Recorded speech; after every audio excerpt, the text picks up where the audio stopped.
ನಮಸ್ಕಾರ. ಉತ್ತರ ಕರ್ನಾಟಕ ನ್ಯೂಸ್ನ ಡಿಜಿಟಲ್ಗೆ ಸ್ವಾಗತ. ನಾನು ಹನುಮಂತ್ ದೇಶ್ಮುಖ್. ನಟ ವಿಕ್ಕಿ ಕೌಶಲ್ ಅವರು ಬಾಲಿವುಡ್ನಲ್ಲಿ ಕೆಲವು ಗಮನಾರ್ಹ ಸಿನಿಮಾಗಳನ್ನು ಮಾಡಿದ್ದಾರೆ. ಉರಿ ದಿ ಸರ್ಜಿಕಲ್ ಸ್ಟ್ರೈಕ್ ಮತ್ತು ಸಿನಿಮಾದ ಬಳಿಕ ಅವರು ಖ್ಯಾತಿ ಸಿಕ್ಕಾಪಟ್ಟೆ ಹೆಚ್ಚಾಯಿತು. ಈಗ ಅವರು ಛಾವಾ ಸಿನಿಮಾದ ಮೂಲಕ ಮತ್ತೆ ಸದ್ದು ಮಾಡ್ತಿದ್ದಾರೆ. ಈ ಸಿನಿಮಾ ಕೂಡ ಬಾಕ್ಸ್ ಆಫೀಸ್ನಲ್ಲಿ ಅಬ್ಬರಿಸುತ್ತಿದೆ.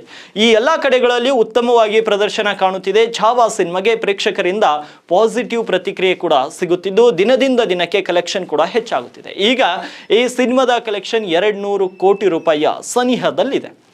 ಲಕ್ಷ್ಮಣ್ ಉಟೇಕರ್ ಅವರು ನಿರ್ದೇಶನ ಮಾಡಿದಂಥ ಛಾವಾ ಸಿನಿಮಾದಲ್ಲಿ ವಿಕ್ಕಿ ಕೌಶಲ್ ಅವರು ಛತ್ರಪತಿ ಸಂಭಾಜಿ ಮಹಾರಾಜರ ಪಾತ್ರವನ್ನ ಮಾಡಿದ್ದಾರೆ.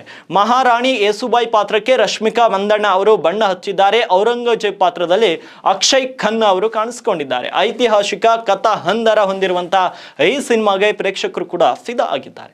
ಮೊದಲನೇ ದಿನ ಅಂದರೆ ಫೆಬ್ರವರಿ 14ರಂದು ಛಾವಾ ಸಿನಿಮಾಗೆ 33.10 ಕೋಟಿ ರೂಪಾಯಿ ಕಮಾಯಿ ಆಗಿತ್ತು. ಇನ್ನು ಎರಡನೇ ದಿನ 39.30 ಕೋಟಿ ರೂಪಾಯಿ, ಮೂರನೇ ದಿನ 49.3 ಕೋಟಿ, ಅದೇ ರೀತಿ ನಾಲ್ಕನೇ ದಿನ 24.10 ಕೋಟಿ ಹಾಗೂ ಐದನೇ ದಿನ 25.75 ಕೋಟಿ ರೂಪಾಯಿ ಕಲೆಕ್ಷನ್ ಆಗಿದೆ. ಇನ್ನು ಆರನೇ ದಿನ ಕೂಡ ಅನೇಕ ಕಡೆಗಳಲ್ಲಿ ಹೌಸ್ಫುಲ್ ಪ್ರದರ್ಶನ ಕಂಡಿದೆ. ಆರನೇ ದಿನಕ್ಕೆ ಸಿನಿಮಾ ಕನೆಕ್ಷನ್ ಸರಿಸುಮಾರು 200 ಕೋಟಿ ರೂಪಾಯಿ ಸನಿಹ ಇರುವುದು ಚಿತ್ರತಂಡಕ್ಕೆ ಖುಷಿ ನೀಡಿದೆ.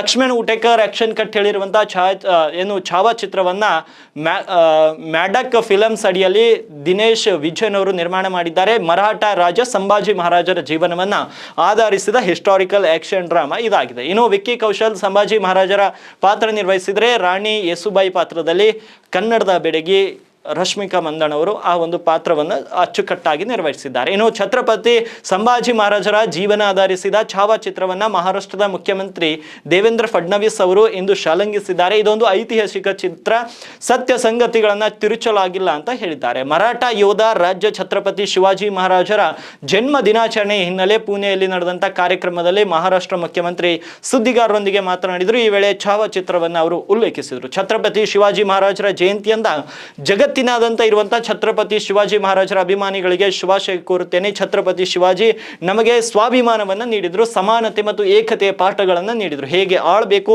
ನೀರು ಮತ್ತು ಅರಣ್ಯ ಸಂರಕ್ಷಣೆ ಹೇಗೆ ಮಾಡಬೇಕು, ತೆರಿಗೆ ರಚನೆ ಹೇಗಿರಬೇಕು ಮತ್ತು ಭದ್ರತೆ ಹೇಗಿರಬೇಕು ಎನ್ನುವುದರ ಕುರಿತು ತಿಳಿಸಿದ್ರು ಅಂತ ಅವರನ್ನು ಕೂಡ ಸ್ಮರಿಸಿದ್ರು. ಹಾಗಾಗಿ ಛಾವಾ ಈಗಾಗಲೇ ಮರಾಠಿ ಇಂಡಸ್ಟ್ರಿ ಅಲ್ಲದೆ ಬೇರೆ ಬೇರೆ ಭಾಷೆಗಳಲ್ಲಿ ಕೂಡ ಸಖತ್ ಕಲೆಕ್ಷನ್ ಮಾಡ್ತಾ ಇದೆ. ಇದೇ ರೀತಿ ಅವರ ಯಶಸ್ಸು ಮುಂದುವರಿಯಲಿ ಅಂತ ಹಾರೈಸೋಣ.